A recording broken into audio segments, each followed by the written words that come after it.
Good morning everyone. How are you? I hope you all are safe at home. Okay, now I am going to start new topic, that is English teaching methods. Friends, I have divided this topic into some parts. This is the first part of this topic. First of all, teaching method समझने से पहले सबसे पहले आपको पता होना चाहिए कि इंग्लिश लैंग्वेज का सीक्वेंस क्या होता है। किसी भी लैंग्वेज को सीखने का, नॉट ओनली इंग्लिश, किसी भी फॉरेन लैंग्वेज को सीखने का सीक्वेंस क्या होता है, LSRW। Firstly listening, then speaking, reading और writing. I think you have got it. First, अगर हमारी लिसनिंग अच्छी होगी तो स्पीकिंग जो है अपने आप ही अच्छी होगी। Then we can read easily और राइट तो हम कर सकते हैं, ठीक है, easily. First of all, here are some methods and approaches to teach this topic, teaching methods. So first of all, you will have to know what is the difference between method and approaches. As I have written it, method is a procedure that is an ordinary presentation of a language. ये एक procedure है जो एक language को orderly जो है एक people के सामने रखता है, ठीक है। जबकि approaches are theories about the nature of language. Approaches क्या होती है, थ्योरीज होती हैं और ये self evident way of reaching the desired result. Self evident, okay. I hope you have got it. Approaches are wider than methods. In approaches, methods can be adopted, but in method we cannot adopt it. Approaches, it is wider. Approaches are wider. Okay, I hope you have got it. Okay, our first method is grammar translation method.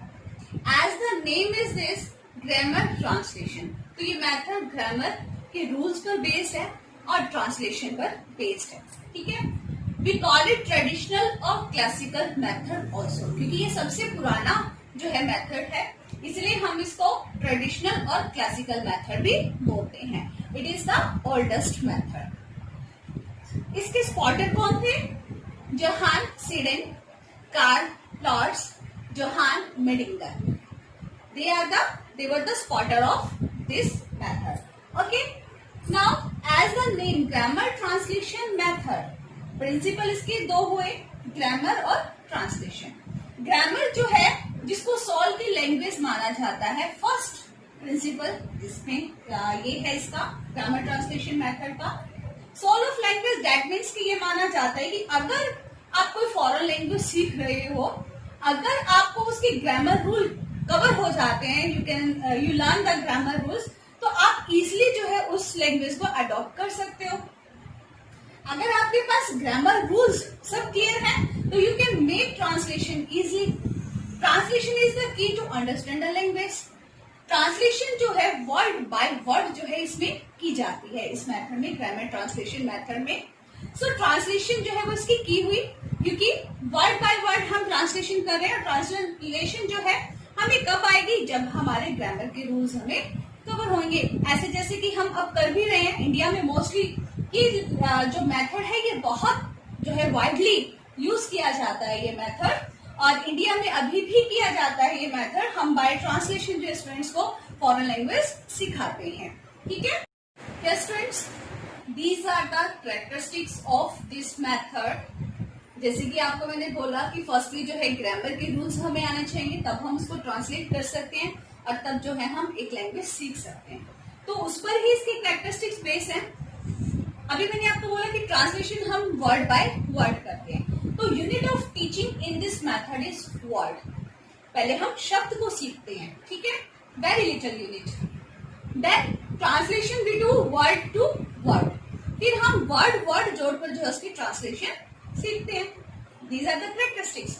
और इसमें जो है mother tongue हम बहुत ज्यादा use करते हैं। जैसे कि अगर हम अपनी इंडिया की ही बात लगाएं, तो हम जो है इंग्लिश बाय हिंदी सीखते हैं, है ना, ट्रांसलेशन कर वर्ड्स की मीनिंग जानकर।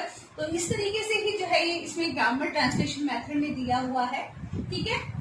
इसमें क्या होता है, little active use of target language. Target language जो है हम यूज तो करते करते हैं, बट वो लिटिल एक्टिव यूज होता है उसका, ठीक है। और जैसे कि ये ग्रामर ट्रांसलेशन मेथड है और ओल्डेस्ट मेथड है, तो इस पे ज्यादा एम्फेसिस किस पे दी जाती है, रीडिंग और राइटिंग पे, ठीक है। मतलब हमें रीड करना आना चाहिए और हमारी राइटिंग अच्छी होनी चाहिए, ठीक है। राइटिंग बाय कॉलिग्राफी नहीं, राइटिंग मतलब रूल्स जो है, जो भी हम यूज करते हैं ग्रामेटिकल यूज टू राइट, वो हमारे करेक्ट होने चाहिए, ठीक है।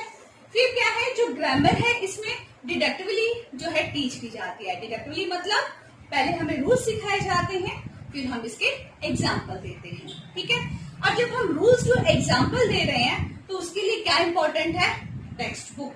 तो टेक्स्ट बुक भी जो है इसमें एक इम्पॉर्टेंट रोल प्ले करती है।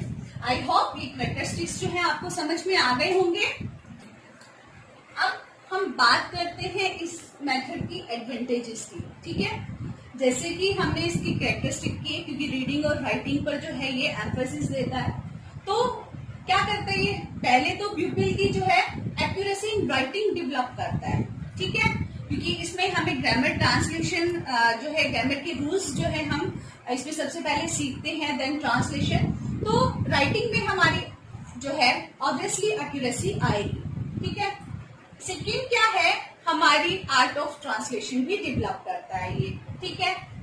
Third, we use minimum teaching aids. Teaching aids इसमें सिर्फ टेक्स्ट बुक्स ही है आपकी, या हम जैसे बाय जो है, हम जैसे अब तो हम यूट्यूब भी यूज करते हैं, या और जो है कुछ इलेक्ट्रॉनिक्स यूज करते हैं, बट थोड़ा बहुत, सिर्फ मिनिमम टीचिंग एड्स है इसमें, ठीक है। ज्यादा हमें टीचिंग एड्स की नीड नहीं है इसमें। और इन क्लासरूम तो टीचर जो है मोर एक्टिव रहता है स्टूडेंट से, टीचर जो है वो सिखाता है, ठीक है। Then save times and energy of teacher. इस मेथड में टीचर की जो है टाइम भी बचता है और एनर्जी भी बचता है, क्योंकि जब मिनिमम टीचिंग एड्स यूज है, तो जो है एनर्जी और टाइम भी टीचर की कम ही होगी। क्योंकि हर एक सिक्के के दो पहलू होते हैं, तो हर एक चीज की मेरिट्स भी होती हैं और डिमेरिट्स भी होती हैं। तो इसी तरीके से इस मेथड की भी कुछ डिमेरिट्स हैं, डिसएडवांटेज हैं। वो क्या है, फर्स्ट है नो कम्युनिकेटिव एबिलिटी। इसमें स्टूडेंट्स की कम्युनिकेटिव एबिलिटी इंप्रूव नहीं की जाती है, सिर्फ ग्रामर पर ही जो है जोर दिया जाता है। जब ग्रामर पर जोर दिया जा रहा है, तो सिर्फ जो है वो ट्रांसलेशन या रूल्स ही जो है वो लर्न करेगा, ठीक है। तो इसमें क्या है कि total neglect of spoken language, क्योंकि इसमें मदर टंग बेस है, एक्सेस यूज करता है वो मदर टंग की हर एक चीज को समझने के लिए, चाहे वर्ड्स है चाहे ट्रांसलेशन है। तो जो स्पोकन लैंग्वेज है उसको निग्लेक्ट करता है इसमें एक स्टूडेंट, और जिसके कारण जो है उसकी कम्युनिकेटिव एबिलिटी वीक होती है, ठीक है।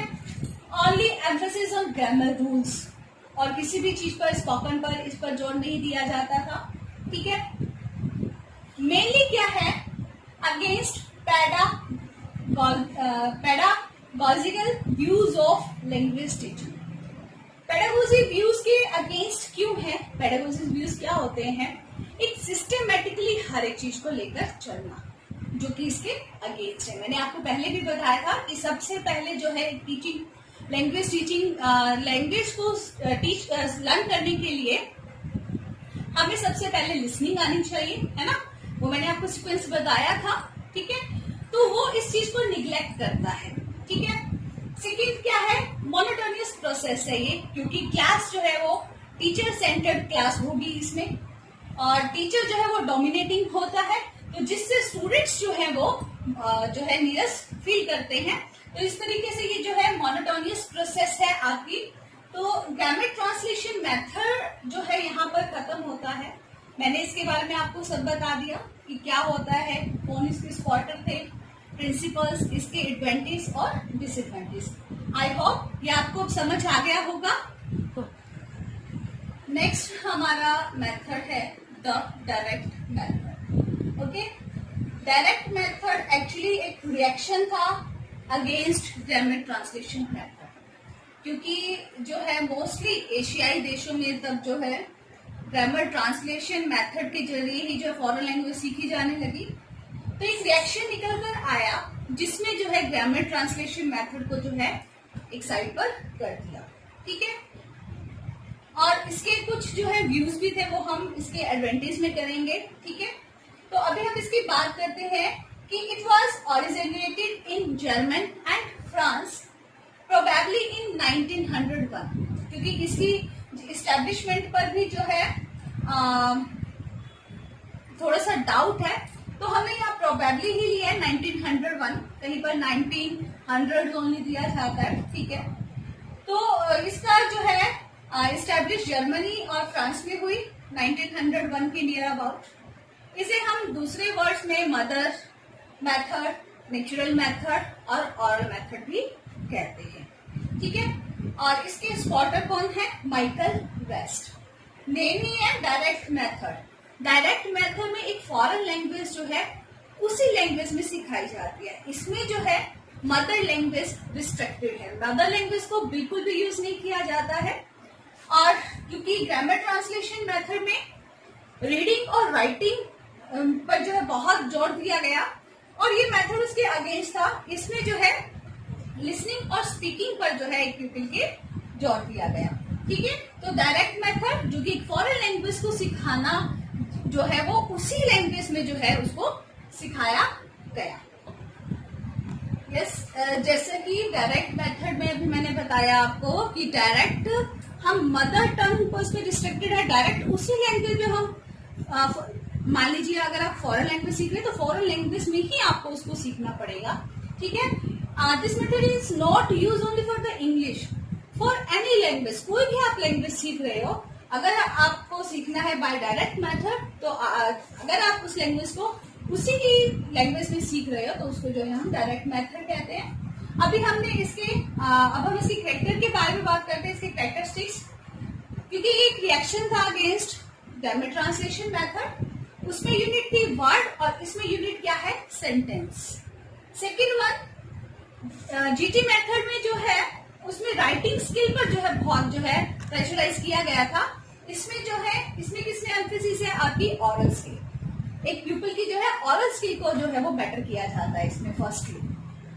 अब इसमें क्या है? एक बॉन्ड को जो है ये प्रोसीड करता है वर्ड और आइडिया के बीच में। किस तरीके से? जैसे अगर हम छोटे बच्चों को सिखाते हैं फॉर एप्पल, तो जैसे हम अल्फाबेट सिखाते हैं तो जैसे ही वो कभी एप्पल को देखता है तो अ वर्ड जो है उसके माइंड में अपने आप ही आ जाता है। तो इस तरीके से एक बॉन्ड बन जाता है वर्ड और आइडियाज में एक पीपल के माइंड में, ठीक है। मदर टंग लैंग्वेज जो है इसमें रिस्ट्रिक्टेड है, मदर लैंग्वेज बिल्कुल भी यूज नहीं की जाती है। ग्रामर जो है वो इंडेक्टिवली ही सिखाई जाती है इसमें। दैट मीन्स उसमें हमने रूल्स टू एग्जाम्पल चले थे, इसमें पहले एग्जाम्पल दिए जाते हैं फिर रूल्स दिए जाते हैं।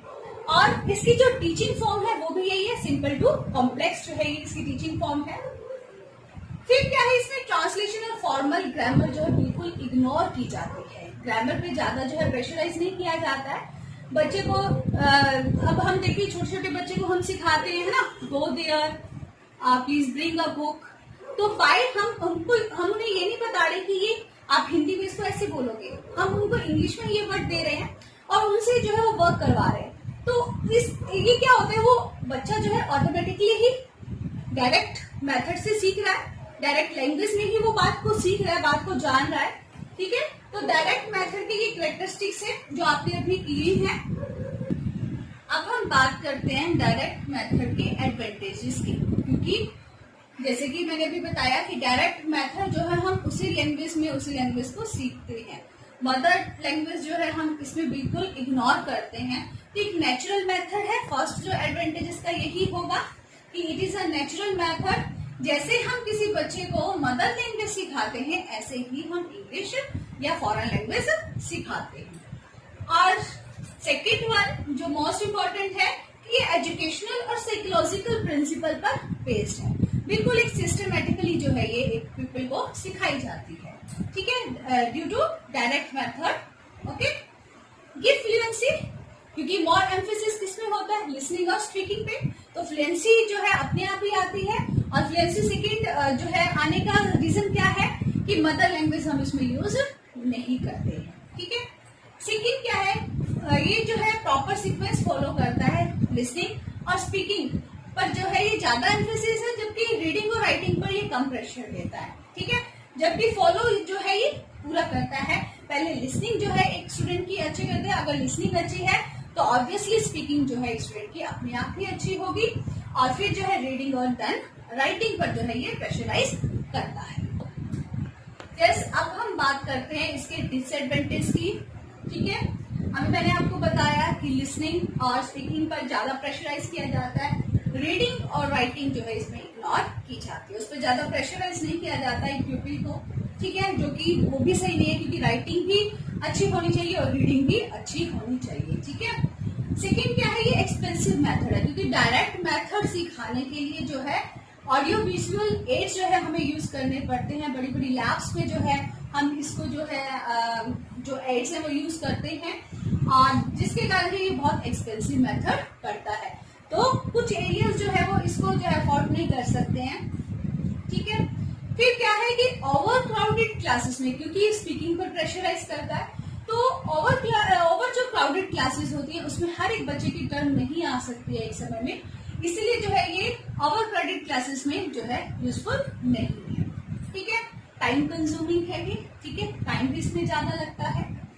और अगर हम अपने इंडिया की बात करें तो यहाँ पर ट्रेन टीचर्स की बहुत कमी है, जो डायरेक्ट मेथड के जरिए जो है एक फॉरेन लैंग्वेज को सिखा सके। ठीक है, तो ये थे आपके 2 मेथड्स जो मैंने आज करवाए हैं, जीटी मेथड और direct method. I hope you will have understood it. Okay, please like and share and subscribe my videos. Thanks.